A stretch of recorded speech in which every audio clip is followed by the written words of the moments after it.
everybody, and welcome to the first in this series of lessons and exercises in colour matching, colour understanding, if you like.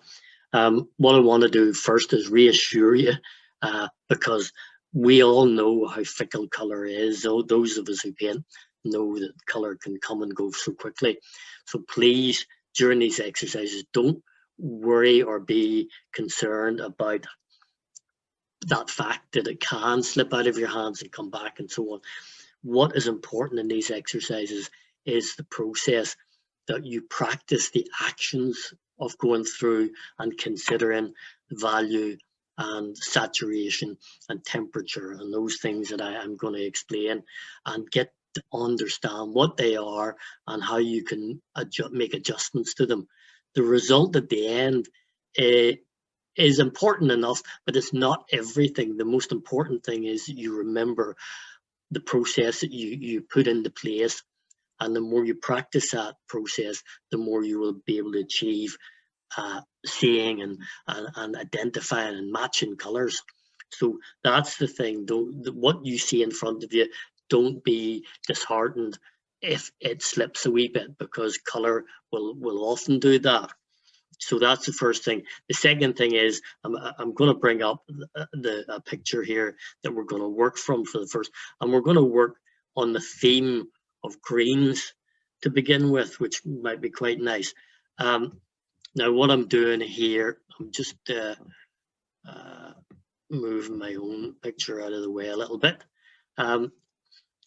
Obviously, when we look at a picture like this, we can say, oh, there's thousands of different shades of green in there. We know that, and maybe even other colours too. But we're going to keep it very simple, and we're going to break it down into a small number of samples. So you're going to match certain sections of this, and then you can put them together. We can think about putting them together into sort of a landscape, but the most important thing is the matching. Okay, so what I'm doing here, I'm going to get a little pencil and hopefully show you what I mean. But if we simplify this, so if you look at the screen and hopefully see my little line being drawn there, there's going to be an area, that distant area and way back, that pale distant, the mountains that are way back in those hazy distant, is one area we're going to deal with.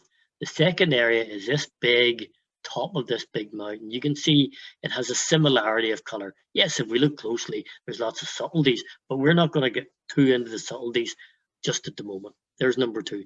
Number three, if we look on this left side of the area here, you will see a slightly more bluish green compared to some of the others. Then if we were to take the rest of that mid area, this whole area over here, this section here, we'll call that a warmer green. So we'll take one sample out of that area. And finally, of course, the very bottom where we have this, you may not be able to see my little line because it's black, but that area at the very base of a picture, which is a kind of an earthy green, quite a dark earthy green, and that's similar in color. So we'll call that one color. In other words, and as for the sky, we'll treat that as a grey, and we'll put that in. We can worry about that going in later or whatever. The most important thing is that we've selected 1, 2, 3, 4, 5 areas from which we're going to take our little samples. So I'm going to undo, I hope, those lines that we've just seen. Okay, and what I want to do now is just have a look at the way we're going to do this. You're going to have these photographs. You will by now, by the time you're watching this, hopefully. So if I was to take, first of all, and select, hopefully you see a little dotted line happening here, that bit up in that distant, and I'm going to make a copy of that little bit. And now we're going to put it right beside, you see on the right hand side here, there's a little sample there. Okay, so we'll put it aside. It's a little color that we're going to try to look for. Now we'll take this top of the mountain area, and we'll make a copy of that, and we'll bring that over. So you can see I'm taking a little chip out of the 5 areas that I spoke about. So there's the mountain area there. Just move it down a little bit. Then I'll take another section to do with the little piece of the blue or green that we talked about. There it is there. So I'll bring that over down below that one, make it a little bit bigger. Okay, we can actually make all of these bigger possibly, but there's a blue or green in that.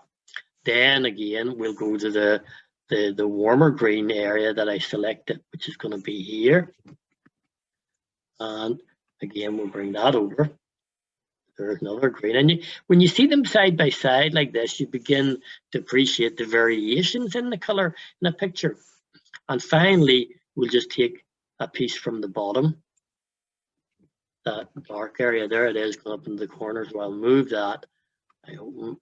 Sorry, undo that bigger part. Just need to undo that and do it one more time. Select that. Okay, now hopefully we've got it, and bring that over to the right hand side, and there's our 5 samples of color. Okay, so that's the way we're going to do this. We could, I suppose, I'll see if this works. We could put a line between this. So in other words, sorry, that's just too thick. Much smaller line than that. Just draw a little line from there to represent where that comes from. So there, represent from where that comes from. That one is over there. This one, this yellow one, is down here, of course.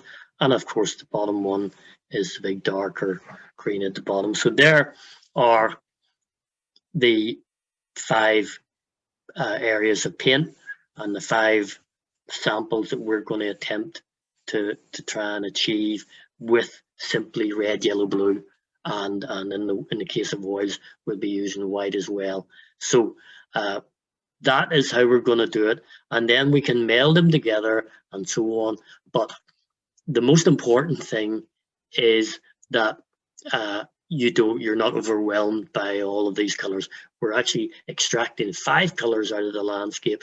I'm going to attempt those. So we'll move on then to the next step, where I'm going to explain what we're going to do next. Now, this is the first of our little challenges, if you like. And I just want to show you what I've got here. Obviously, I've got the photograph, the reference that we're working from, and the little color samples that are down the side of it. And they refer to different sections. You notice I've cut this off for my own convenience for this little demonstration, so I can work with it separately and not get the big picture in the way all the time. But basically, that's what that is. I've separated that. There are the areas that I refer to the colors. I'll just move that out of the way.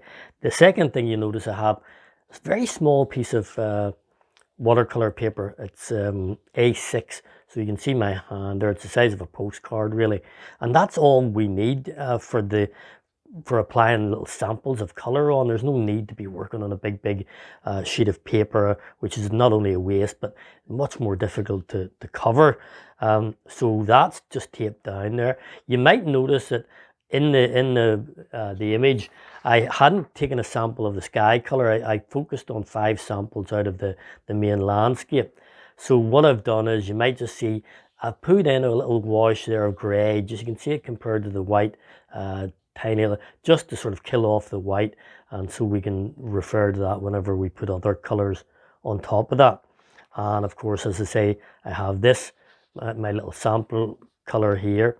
I have my paints, and remember, we're going to do this using only ultramarine blue, crimson red, and lemon yellow.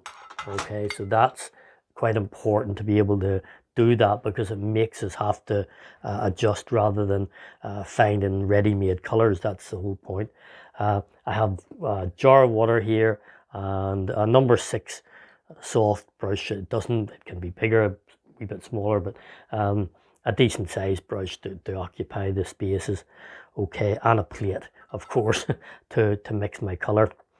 And I think that's pretty much it, except for this reference that I keep this. You can remember that you can print off a color wheel, go onto the internet, Google color wheel, and you'll see loads of these coming up, and you can download them and print the picture off.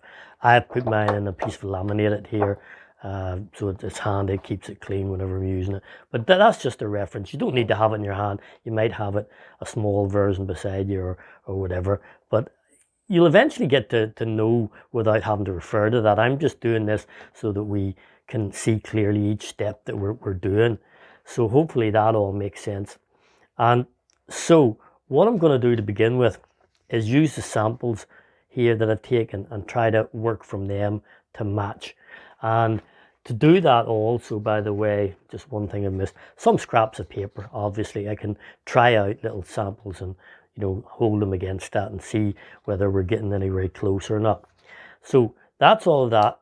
Keep in mind, please, with watercolor, as you probably know, watercolor is designed to be fresh and transparent and tends to have a lightness about it.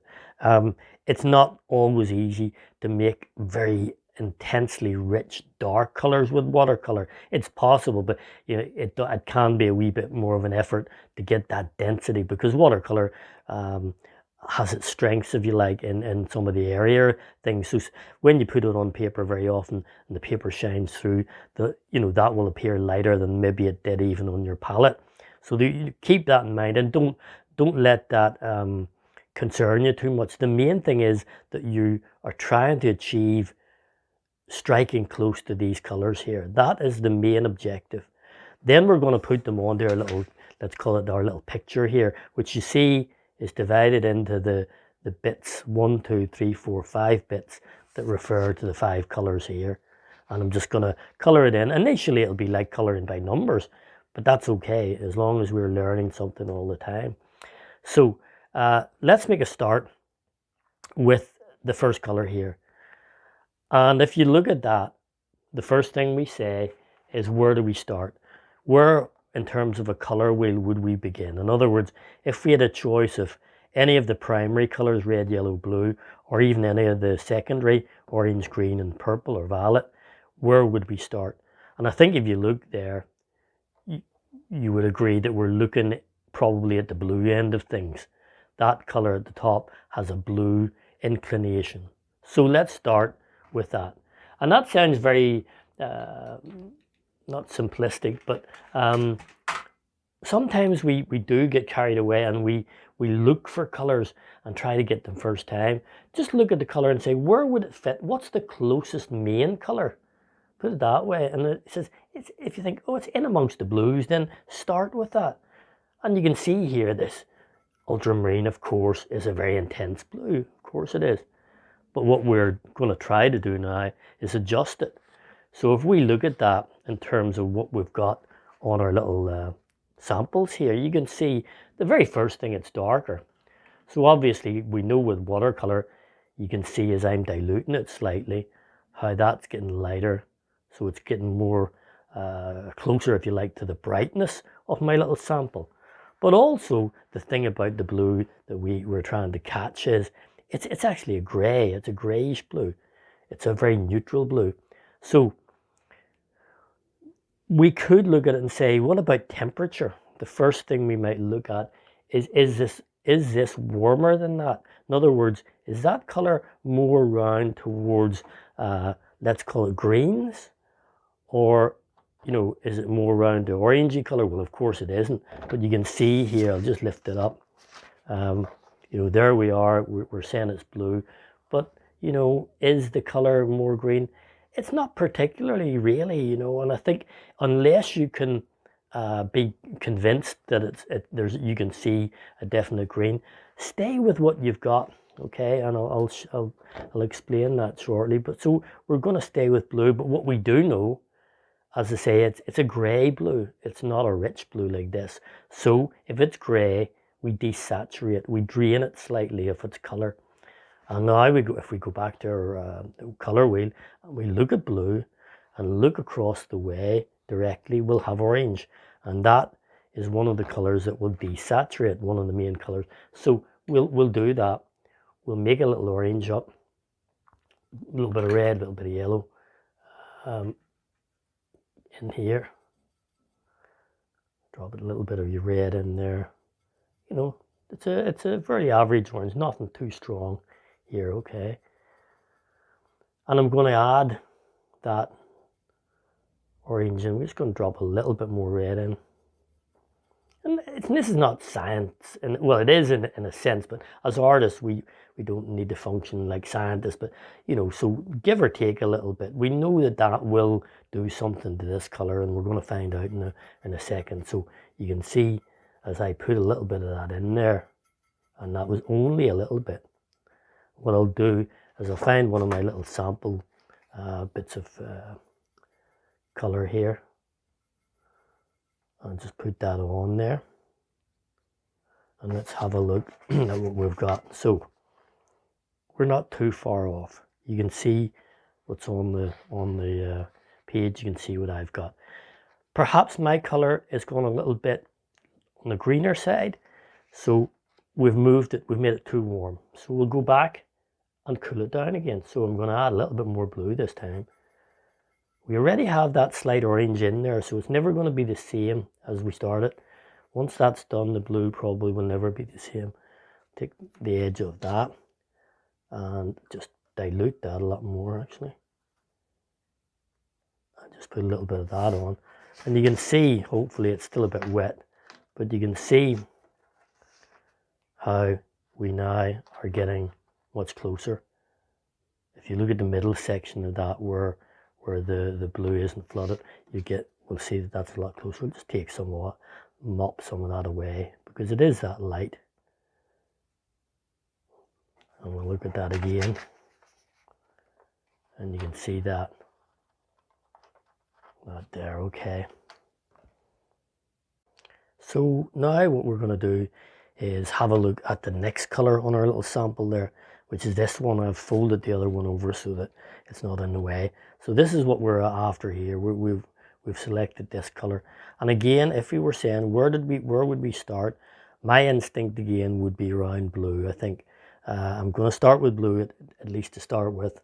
So we'll get into our ultramarine, strong as we know. And of course, but without having to sample it at all, we can see obviously it's much too intense. We can weaken it with water. That'll only make it lighter, but it won't take away the intensity of the blue. So the first thing we're going to ask ourselves before we go any further, if we look at that in relation to my sample, does that blue need to move warmer or perhaps colder if you like? But if we look at it, there's a move, if anything, towards the warmer on the green side.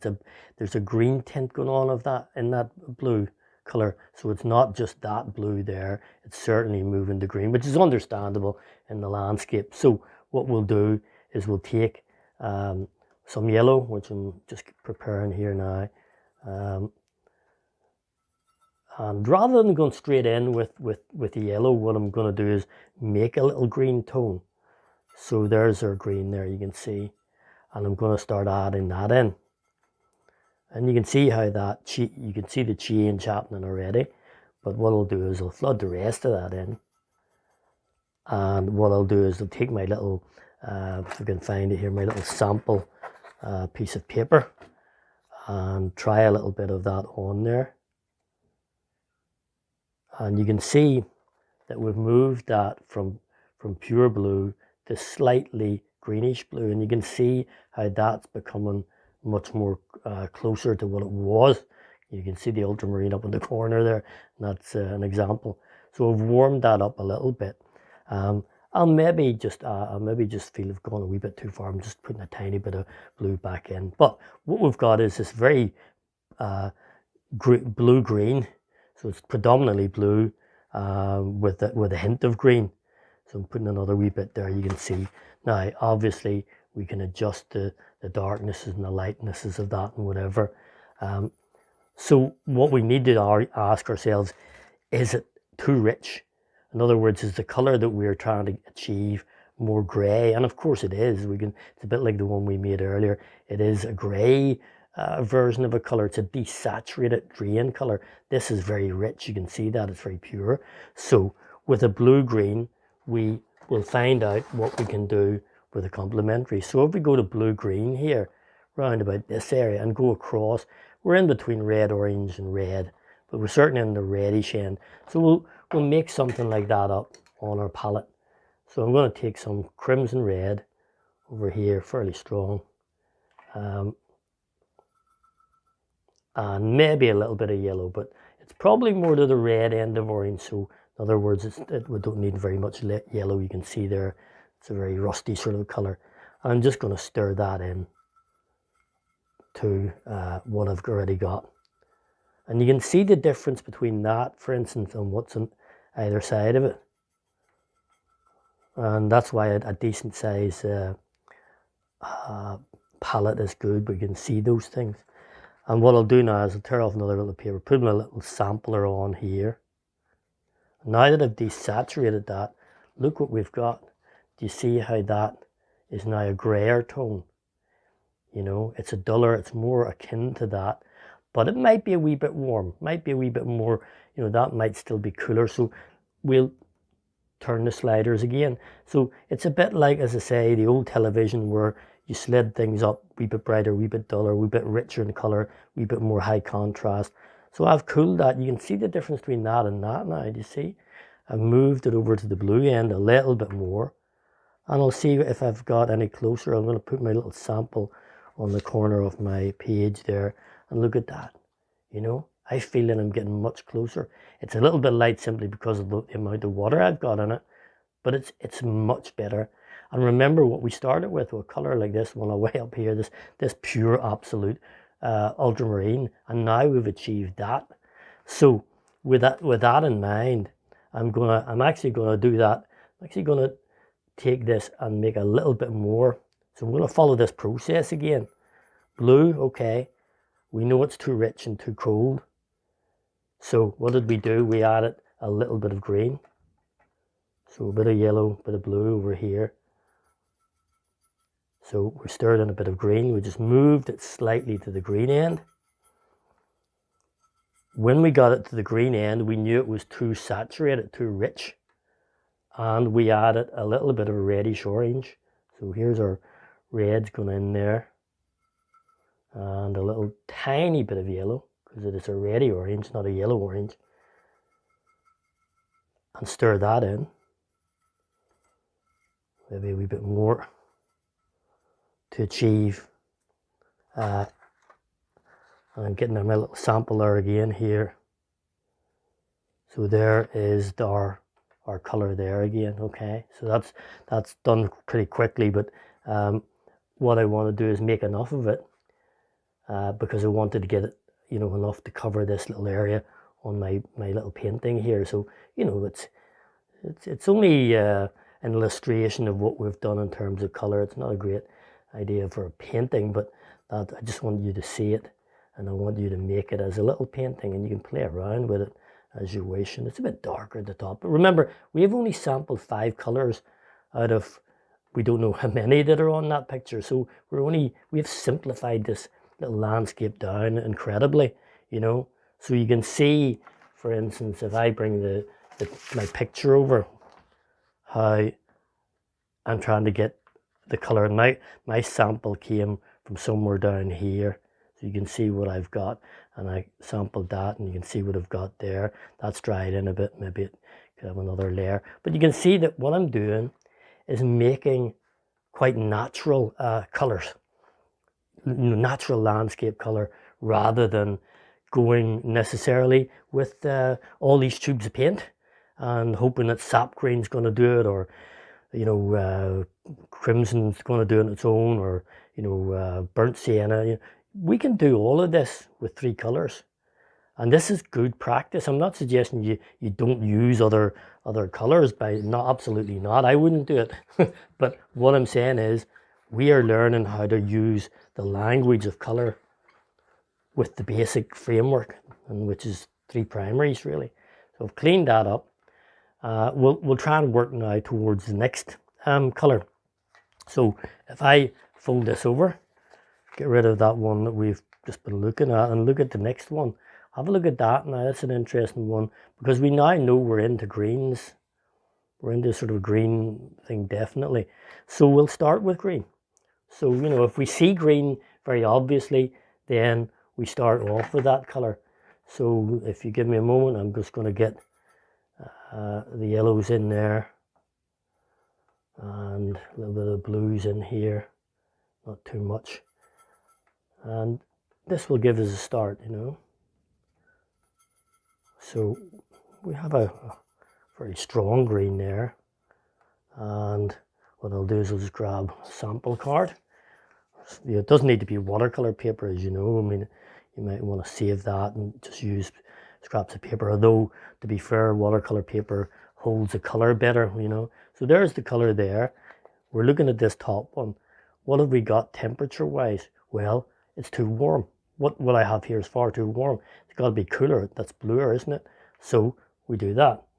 We'll drop a little bit of blue in there and see if we can get it down to being more like the temperature of what's on our target color. Okay, so let's put that in. Now look, we're getting closer. We're getting very close. I'm going to put a little more blue in there. And there comes a point when you say, well, I can't really, you know, if I push it too far, it's going to go blue. And you know at that point, then it's time to go to the next step. So what I'm doing here, I'll just peel that off. There again, make that, it's very slightly bluer, I think. So I've got to that point. But again, when I look, I'm sort of happier with it, but I know it's not right. Why is it not right? Well, the reason is that that's grayer again. Again, it's a desaturated version. That's quite rich. That's not rich. So what we do is go to the complementary of green. The complementary of green is red. So what we'll do is we'll drop a little bit of red over here, and in small amounts, add in just a tiny bit, because it really doesn't take much to make a difference. So where's my sampler again? I'll put that on, and you see now how it's draining the color out. It's much better. Might be a wee bit on the warm side, but it's now much closer to that color. I'm tempted to leave that, you know, because I think it's pretty close, and sometimes pretty close is as far as we get. But being me, of course, I'm going to throw in some blue and try and cool it down a little bit, because I feel as if it, you know, it could be a wee bit bluer. But really, I think I'm not going to push myself much further. There, I'm happy with that. I'm as happy as I could be. And what I'm going to do then is apply that in to this little area where I felt I had this sort of a cooler green going on. All right, so we'll put it in there. Working on dry paper, which isn't great sometimes, but so we'll drop that in, or that little corner. So it is, as I say, a wee bit like a painting for or painting by numbers, you know. But so there's that little half where I took a little sample, okay, and you can see, you know, if you can look at that and look at this sort of color that I sampled, and that we're not too far off. So I'm going to clean the palette, take a deep breath, come back for the next color, okay? Okay, once more into the breach, as they say. So what we're doing now is we're moving to the next color that we've sampled. So I'm going to pull those other ones out of the way so that we can focus on this. And this is what we're looking for here. You can see, compared to the other things, it's a bit warmer, quite a bit warmer in terms of what we've got there. So we know that we're green again is our starting point, but we know it's a yellow green. So, you know, let's just make a yellow green and see if it needs tweaked, because occasionally, well, more than occasionally, a color sometimes clicks quite quickly and doesn't need lots of adjustments. So I'm putting in the yellow or a tiny drop of blue. You can see there, you know, what's going on there. That is still too blue, okay, or it's too yellow, beg your pardon. So I'm going to push it over into the blue end. So we're getting closer there to what is on my my little sample there. maybe compensate with a tiny bit more yellow. So we're somewhere in the ballpark there. And I'll put a little piece of this on one of my little sample cards just to try it. So let's look at that compared to that. And we're really, really, really very close. You could, if you wanted, if I was out painting in the landscape and got that, I would maybe say, right, okay, let's just go ahead and put it down. You know, so you could do that if you want. What I'm going to do, because I'm so obsessive, is that I know that this color, my color, is a bit rich. It's again, that's ever so slightly dulled. You know, no, very rare in nature has absolutely pure color because of the light. So I'm going to dull this again with red, which is complementary. But remember that we want a yellow green here. So if we overdo the red, we'll push this way beyond and back to a color more like this, which is what we don't want. So what we're doing here, you can see the red that I have, and it's not very much. So I'm really just putting a little bit on the tip of my brush there, dropping that in. And you know, something as little as that might just be all I need, you know. But have a look at that. Look, that's dulled that slightly. It's lighter because it, as I say, it's quite watery. But if I can put a slightly deeper variations on it, you can see there, it's just got that, you know, just subdued green. But look how little red I put in there. I barely touched the red, and yet, amazingly, it does make a difference. So I'm going while I can to drop this little area in here, and maybe need to just wet that a bit, which might make it lighter than we want it to be. But the main thing is we've achieved the color, the chroma, the richness or dullness, whatever, of the color and the type of color that we've got. So now you can see we've got 4 pieces of color in our picture, and they're all much more natural. So we'll again take a pause, clean the palette, and look at the very last color at the very bottom. Okay, so we're now on to the last of our little sample colors here. And this is interesting one because obviously you can see it's very, very dark. You can see, I hope when I tilt it there is green in there, of course, but it's nearly what we call khaki color, or even deeper than that. It's a very, very neutral sort of color. It's very difficult to jump in and say that's such and such a color. And when you get a color like that and you say, well, it's very hard to say if that's green, blue, yellow. That usually indicates that it's obviously desaturated. The richness of color has been drained way out of it to the point where we can't decide what color it is. But if you look closely and at the picture you've got, you'll see there should be a slightest of greens in there. So I'm going to begin with green, but I'm going to begin with a bluish green because that's cold. So what I mean is by that is, here's a little sample from earlier. That's a yellowish green. We know that. And there's no way that that really relates well to that. We know that this needs to be cooler before we do anything. So let's get a bluish green on the go. Because very often if it's darker, it's normally cooler. Okay, if it's a darker green, it's darker because it's cooler. It's not necessarily darker because you've added, say, black to it. So that's why I'm doing this. So I'm just again preparing a little bit of yellow here. Again, remember what we're doing here is creating all of this with 3 colors. And as I say, that's why you should, as you do these exercises, pat yourself in the back in the sense to say, look, you know, if I've matched these colors, it's pretty good. But remember, I've matched them because I've been using just the primaries, and I've made the rest. You know, I've constructed the rest. So there's a green there. I'm actually going to go for a bit more blue in there. Really want it to be a deep, deep green, bordering on blue, to be honest, like a petrol blue, okay? So if we run with that, and if I take put another little sample on there, we'll see what we've got. Obviously, you can see when you compare that to that. But compared to the yellow green, you can see that it makes more sense to get down to that sort of deeper color. You can see it on the palette there. But again, it's too green. You know, we can't see green in there. We don't know what we can see, which is to say indicates that it's really drained out and desaturated.